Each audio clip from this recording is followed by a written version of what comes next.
दोस्तों नमस्कार। जस्टिस वर्मा वाला मामला आपको याद है? जज साहब के घर से ढेर सारे नोटों का बंडल मिला था।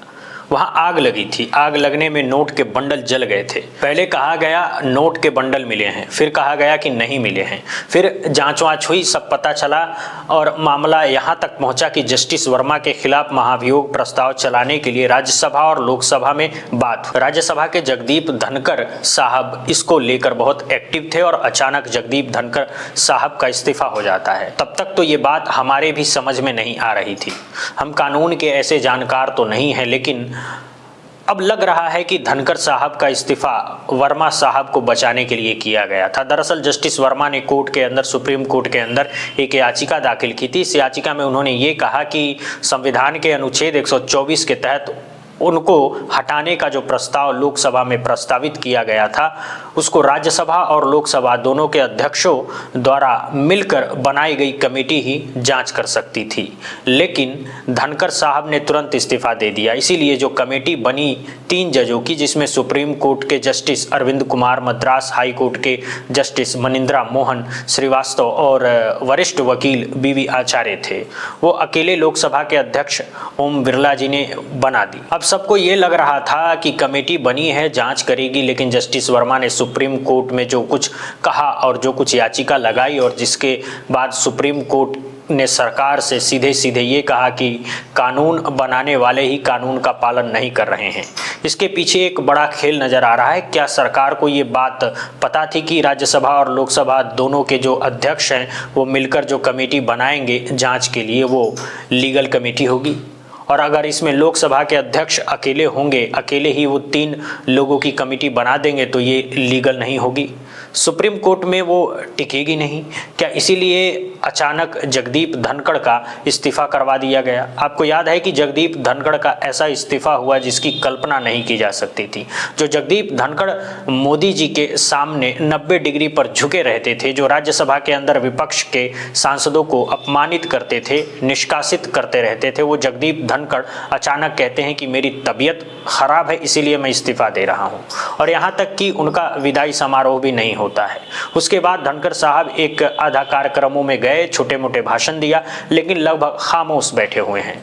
उस समय भी ये बात की जा रही थी कि जगदीप धनखड़ वर्मा जी के ऊपर, जस्टिस वर्मा के ऊपर केस चलाए जाने, महाभियोग चलाए जाने के पक्ष में थे। वो चाहते थे कि जस्टिस वर्मा जो हैं उनके खिलाफ केस चले और उनकी गिरफ्तारी हो, करप्शन का मामला उनके ऊपर चले, जिसके लिए ज़रूरी ये था कि महाभियोग प्रस्ताव पास होता। ये भी कहा जा रहा था कि वो विपक्ष के नेताओं के संपर्क में थे और विपक्ष के नेताओं के साथ मिलकर ये महाभियोग लाना सुनिश्चित करना चाहते थे। ऐसे में अचानक धनखड़ साहब को हटा दिया जाता है और बिरला साहब अकेले 3 लोगों की कमेटी बनाते हैं। लीगली सही नहीं है। सुप्रीम कोर्ट में मामला लेके कौन पहुंचा है? जस्टिस वर्मा जाहिर तौर पर जस्टिस है तो कानून की उनको शानदार जानकारी है, और जब वो सुप्रीम कोर्ट में पहुंचते हैं तो सुप्रीम कोर्ट तुरंत सरकार को आदेश देता है कि इस गलती को सुधारा जाए। इस प्रोसेस में पूरे 4-5 महीने बीत चुके हैं और इस पूरे टाइम में जस्टिस वर्मा का जिक्र लोकसभा या राज्यसभा के अंदर नहीं किया गया है। अब यहाँ से उठते हैं सवाल। सबसे बड़ा सवाल ये उठता है कि क्या सरकार जस्टिस वर्मा को बचाना चाहती है? क्या धनखड़ की बलि इसीलिए दी गई क्योंकि वो जस्टिस वर्मा को महाभियोग प्रस्ताव में लाना चाहते थे, उसके जाल में लाना चाहते थे कि जस्टिस वर्मा ने अगर करप्शन किया तो उसके खिलाफ केस चले? क्या इसीलिए सरकार ने अचानक आनन फानन में जगदीप धनखड़ को हटाया? क्या सरकार जस्टिस वर्मा को बचा रही है, और अगर बचा रही है तो क्यों? सवाल ये भी उठ रहा था कि कई सारे लोग ये बात कर रहे थे उस समय कि जस्टिस वर्मा के घर से जो पैसा बरामद हुआ है, क्या जस्टिस वर्मा का ही है या किसी और का पैसा है? उस पैसे का सोर्स क्या है? आप सोचिए, एक ऐसे मामले में जिसमें 1 रुपए का लेन देन नहीं हुआ, एंजल और यंग इंडिया के बीच जो एक अखबार को बचाने के लिए, नेशनल हेराल्ड को बचाने के लिए की गई तकनीकी व्यवस्था का मामला है, उसमें ईडी कोर्ट में पहुंच जाता है। ये अलग बात है कि कोर्ट ने कहा कि ये याचिका जो आपकी है, जो आपकी जांच है, वो लीगली गड़बड़ है, हम इस पर कोई सुनवाई करेंगे ही नहीं। लेकिन एक ऐसा मामला जहां करोड़ों के नोट मिले हैं, जले हुए नोट मिले हैं, ये पुष्टि हो चुकी है कि वो नोट मिले हैं, एकदम क्लियर है कि जस्टिस वर्मा के बंगले से ये नोट मिले हैं, और इसके बावजूद जस्टिस वर्मा के खिलाफ कार्रवाई में सरकार का कोई इंटरेस्ट दिखाई नहीं दे रहा है। 15 करोड़ बताया जा रहा है कि थे, और उस 15 करोड़ का कोई हिसाब किताब नहीं है। ये पैसा कौन से थे? जज साहब के करप्शन के पैसे थे। जज साहब ने कैश में पैसा लिया था जो वहाँ रखा गया था। बड़ा आश्चर्यजनक है कि इतना सारा पैसा 15 करोड़ कोई ऐसी जगह रख देगा जो घर के बाहर थी। क्या किसी नेता ने या किसी पार्टी ने ये पैसे उनके पास रखवाए थे ये सोच के कि जस्टिस साहब के घर में तो ईडी भी नहीं घुस सकती, तो वो पैसे सेफ हैं, सही टाइम पर पैसे ट्रांसफ़र कर दिए जाएंगे, कहीं और चले जाएंगे, कभी विधायक खरीदने के काम आएंगे, कभी एमपी खरीदने के काम आएंगे, या किसी बिजनेसमैन के पैसे थे। किसके पैसे थे वो? अभी तक इस पर कुछ भी सामने नहीं आया है। और ये जो गड़बड़ी की गई है ये छोटी मोटी गड़बड़ी नहीं है। मैं आपको टिप्पणी बताऊंगा कि जस्टिस वर्मा ने जो याचिका की उसमें सुप्रीम कोर्ट की बेंच थी, justice Dipankar Datta, justice Augustine George Masih, इन लोगों ने सुनवाई की और संसद पर सीधे सीधे सवाल उठाते हुए जस्टिस दत्ता ने कहा, कानून बनाने वाले सदन के कानून पर ध्यान नहीं दिया। यदि संसद स्वयं कानून का पालन नहीं करेगी तो हम किसको कहेंगे कि कानून का पालन करे? जस्टिस मसीह कहते हैं कि ये मामला जस्टिस वर्मा तक सीमित नहीं है, ये संसदीय प्रक्रिया की विश्वसनीयता पर सवाल है।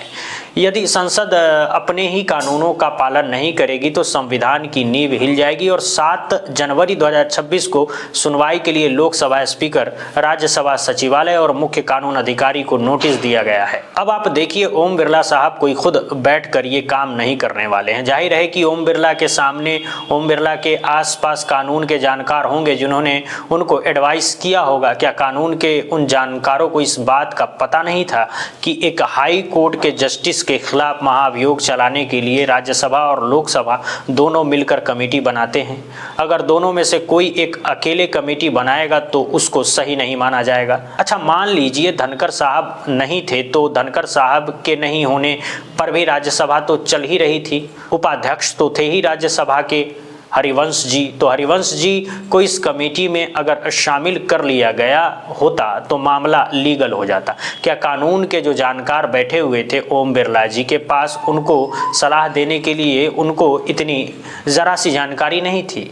अगर ये जानकारी नहीं थी तब तो बहुत शर्मनाक है। इसका मतलब है कि उनके आसपास ऐसे कानूनी सलाहकार बैठे हुए हैं जिनको कानून की पूरी जानकारी ही नहीं है।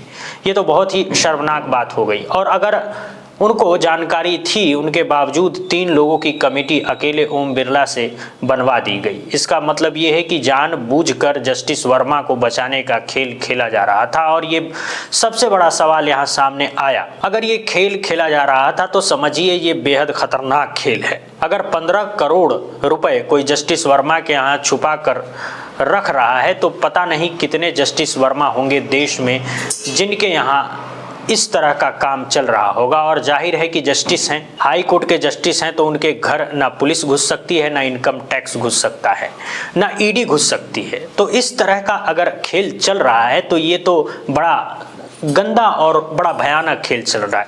क्या इसी खेल के खुलासे के डर से धनखड़ साहब का इस्तीफा हुआ है? सरकार अगर जस्टिस वर्मा को बचा रही है तो क्यों बचा रही है? ये ऐसे सवाल हैं जिसका जवाब कोई नहीं देगा। ये ऐसे सवाल हैं जो गोदी मीडिया कभी नहीं पूछेगा। और अगर अब तक चैनल को सब्सक्राइब नहीं किया है तो चैनल को सब्सक्राइब कर लें, लाइक कर लें। आज के लिए दोस्तों बस इतना ही। बहुत बहुत शुक्रिया, बहुत बहुत शुक्रिया।